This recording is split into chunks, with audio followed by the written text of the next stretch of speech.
Welcome to another episode of Medicine Mondays. I am yours truly, Dr. Pierre, your favorite board-certified internist, host of Medicine Mondays, as well as The Real Physician Reacts. Make sure you are subscribed to our YouTube channel. Again, watchdrbarry.com. Get subscribed. That way you always get every notification every time we drop a new episode.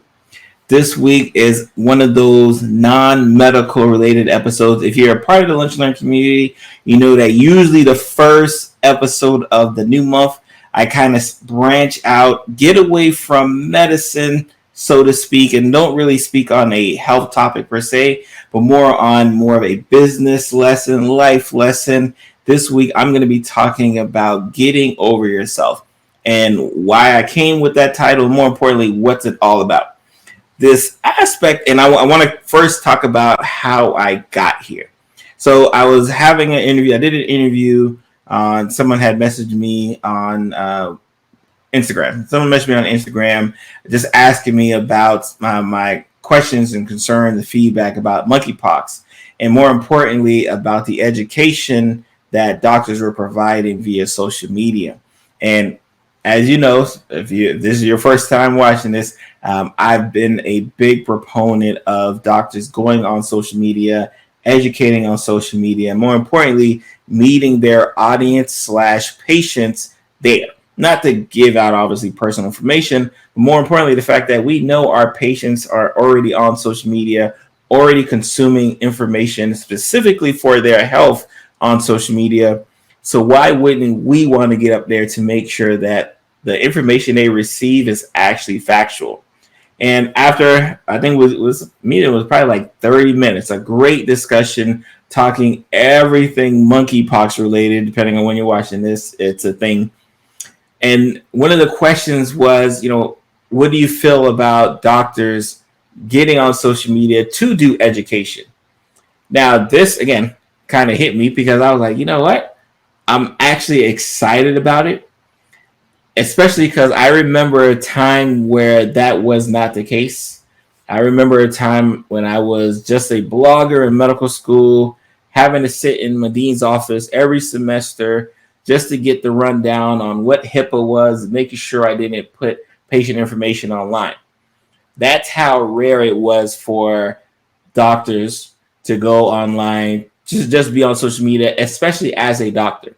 Because we had a lot of us, especially a lot of my classmates, they were on social media, but you wouldn't have known that they were in medical school, that they were about to be a doctor. You wouldn't have known any of that. They were on there as their personal well-being, like outside of their career.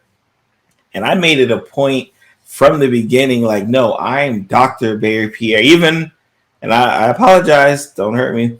Even when I was a medical student, I would take all of the usernames Dr. Pierre because I just knew I was going to get there. So I figured might as well get used to one, people calling me Dr. Pierre, and another, people recognizing me online as Dr. Pierre. Now, of course, that comes with its concerns because now even I am Dr. Pierre, I'm still that person who loves college sports like Florida State, who loves NFL, who loves basketball. So I'm still the regular quote unquote person. So I'm still going to use my social media platforms to get excited, to get mad, to get angry, to get emotional.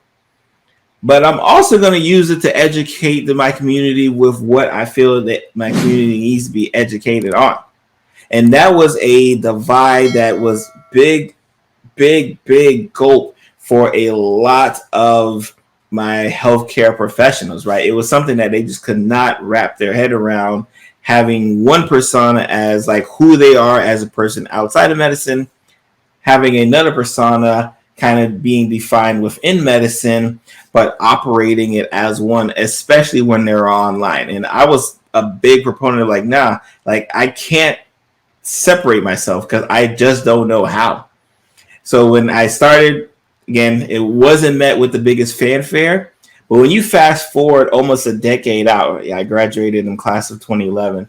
So when you a little bit over a decade out, and I look back and I see medical students online, social media, I see pre-med students online on social media, I'm seeing my doctors, but more importantly, I'm seeing all of these healthcare organizations online.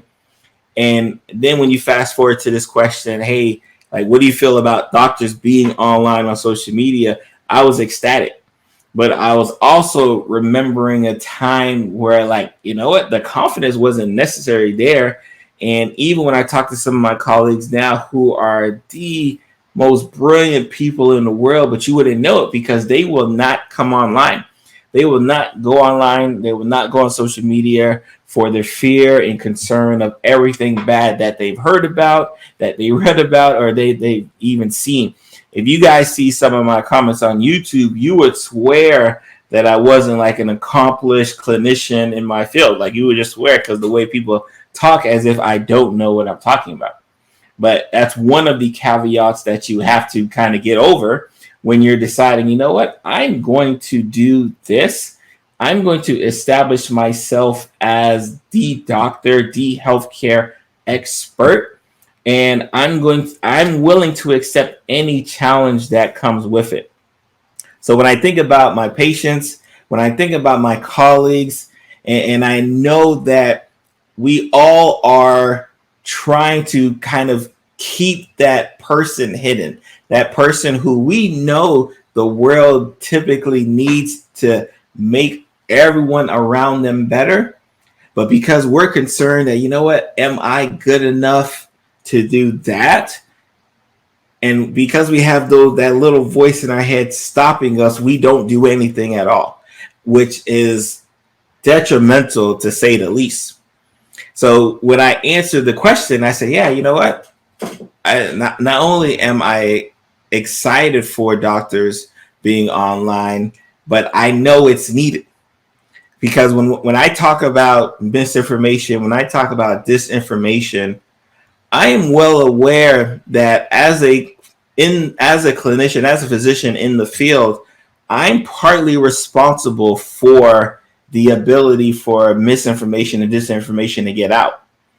Because when as getting the healthcare as doctors, because when we had the opportunity, when our patients were going online, when our patients were looking for health information, when they were doing their Googling, hey, what is high blood pressure? What's a good medication for high cholesterol? Like, when our patients were doing that, we shied away because, again, we were scared. We were scared that we were going to get sued. We were scared that people wouldn't respect our opinion. We were scared that people would make us out to be liars.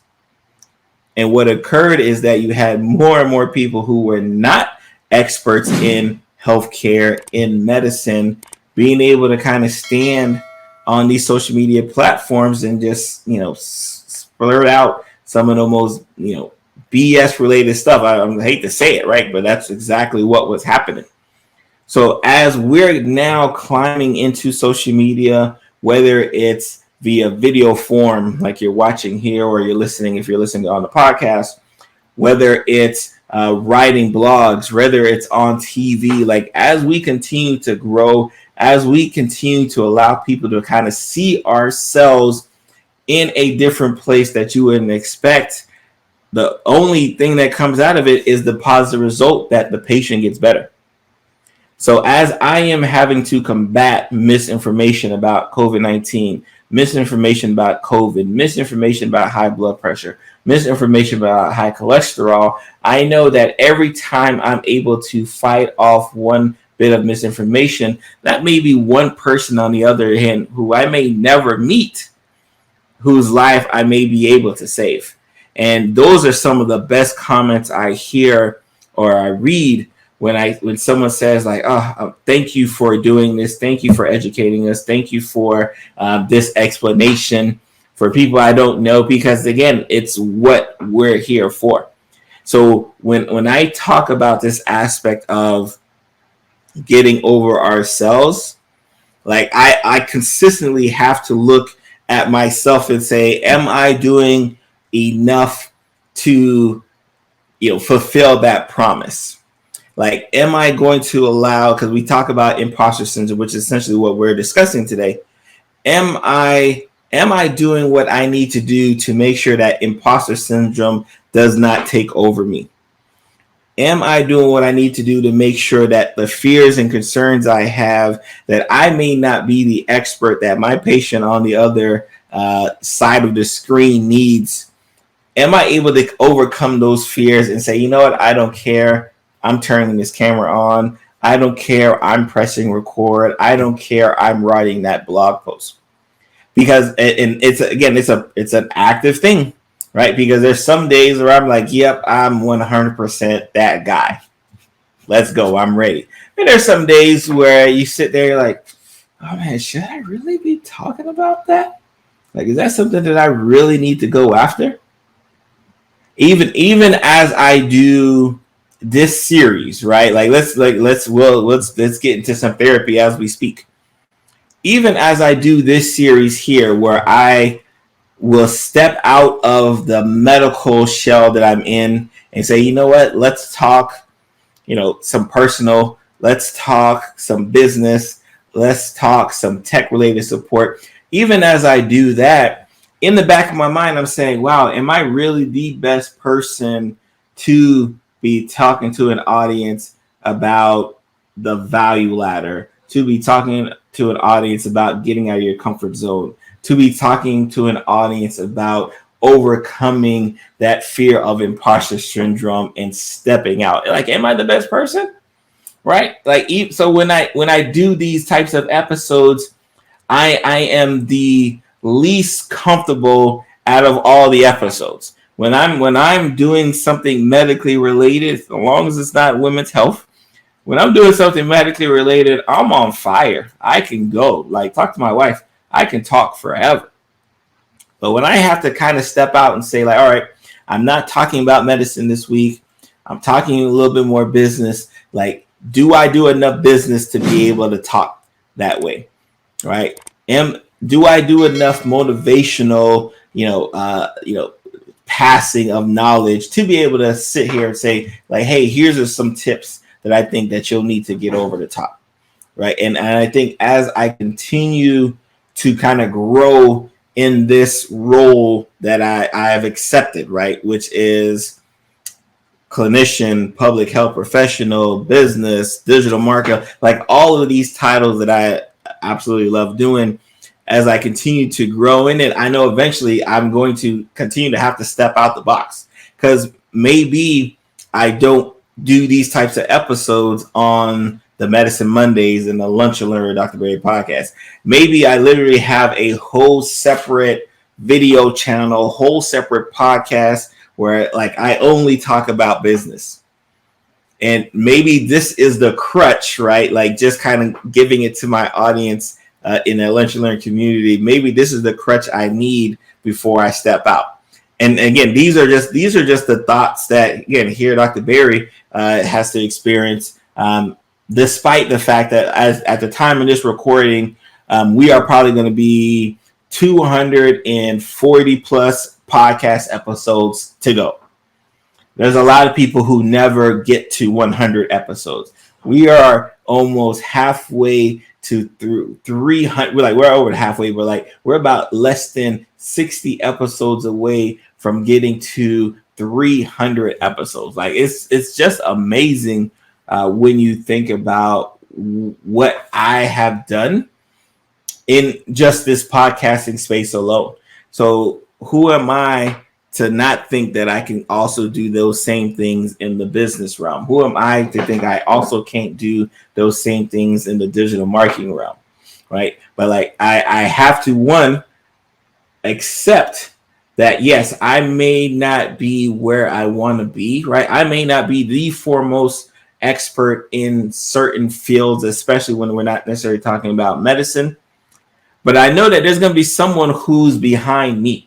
And I think, especially with imposter syndrome, and I see it a lot with my docs, a lot of times they want to be the smartest, not just in their room, in the whole world, right? Like, they feel like, if I am not the foregone expert in the entire world in my subject, whether it be women's health, whether it be cardiology, whether it be virology, whether it be family medicine, pediatric, general. Like, if I'm not the foremost expert in the whole entire world, then I shouldn't be up here talking.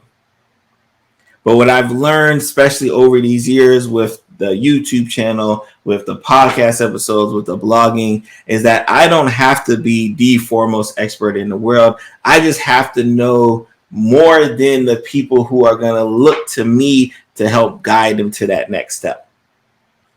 Like, and that's just the beauty of it. And that is always the thought that comes to mind when those thoughts are racing. Like, Barry, should you really be doing these types of episodes? Are you really good enough from the business perspective to be doing that? I think I am.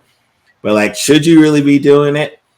It's because I know that there are certain people who, and when it comes to technology related discussions, landing pages, email search, all these things that will sound foreign to a lot of people, I'm light years ahead of them. So I just need to get and help bring them along. Like, I don't need to try to teach the whole world on what it means to do email marketing. I don't need to teach the whole world what it means to like run Facebook ads or Google ads. I don't need to teach the whole world. I just need to teach the people who want to learn from me, who I want to serve in the background. Like, and that's the beauty of it, right? So as I kind of wrap up this episode here, which again, I love the business and tech related and just really just kind of overall motivational related episodes that I do within the Medicine Monday Spear Lunch and Learn podcast, because it just allows me to kind of like, let me just kind of get this stuff off my chest, right? Like, let me feel comfortable, because if I'm okay telling the whole world I'm not the greatest at X, then you should be okay coming out there letting people know, hey, this is what I do well. So if you're one of my physician colleagues who I know follows me on one of my social media, any of my social media platforms, if you're one of my physician colleagues and you really haven't made that extra step yet to step out there and say, like, hey, you know what? Like, I know what I'm talking about as well too. I implore you to use a video like this to do so today. If you're one of my patients, right, who is still kind of in that back burner, you know you need to take care of your blood pressure issues, you know you need to take care of your diabetes, you know you need to take care of your other chronic diseases, but you feel that, you know what, I can't do it. There's something in me that can't do it. Like, use an episode like this to get you over that hump today, right? Again, our goal is getting over ourselves. We are our biggest obstacles when it comes to getting better, when it comes to getting healthier, when it comes to making more money, when it comes to losing weight, gaining weight, getting stronger. We are our biggest obstacles when it comes to saying, hey, I'm going to step out on a limb and let people know, like, I'm here to stay. And I don't want you guys to continue to be your own biggest obstacles.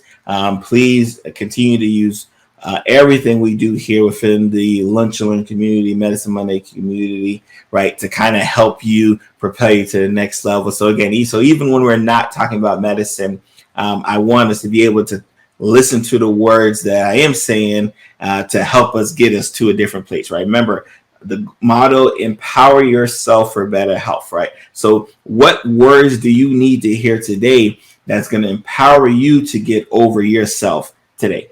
I'm yours truly, Dr. Pierre. I'm amazed at the level of support you guys have given me across all social media platforms, whether it's YouTube, whether it's Instagram, whether it's Facebook. Shout out to TikTok. We just crossed 10,000 followers over there. Wherever that is at, I appreciate and support you all. And you guys be blessed. I'm going to see you guys next week.